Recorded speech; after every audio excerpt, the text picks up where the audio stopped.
Hello, আমি মানস প্রামাণিক। আমার YouTube channel মানস প্রামাণিক।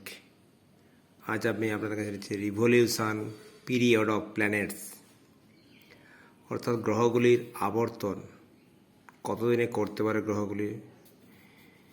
প্রথমে আসছে মার্কারি, 88 ডেজ।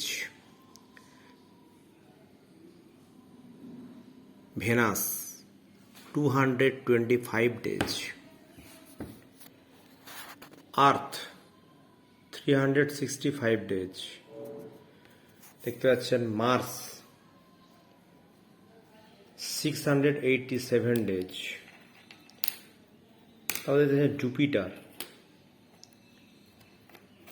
11.86 ইয়ার। তারপর দেখতে পাচ্ছেন স্যাটার্ন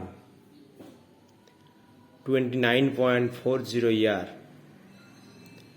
তারপরে দেখতে পাচ্ছি ইউরেনাস 84 ইয়ার্স।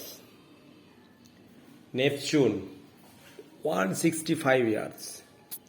তাহলে কি দেখলাম আজকে? রিভলিউশন পিরিয়ড অফ প্ল্যানেটস, গ্রহগুলি যে বিভিন্ন কক্ষপথে ঘুরছে, সূর্যকে প্রদক্ষিণ করে, সেইগুলো কোন গ্রহের কতদিন সময় লাগবে একবার সূর্যকে প্রদক্ষিণ করতে, সেটা আমরা দেখতে পাচ্ছি।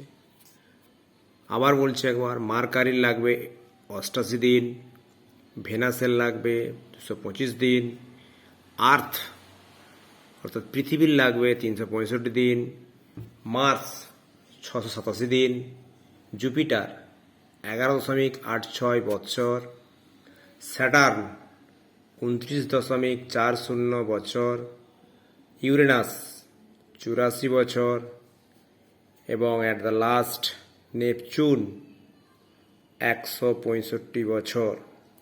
এগুলো আমাদের পরীক্ষায় পড়ে, বাচ্চাদেরকে শেখাবেন। আপনারাও দেখুন। ভালো লাগলে আমার চ্যানেলটি লাইক করবেন, কমেন্ট করবেন এবং সাবস্ক্রাইব করবেন। ধন্যবাদ সবাইকে।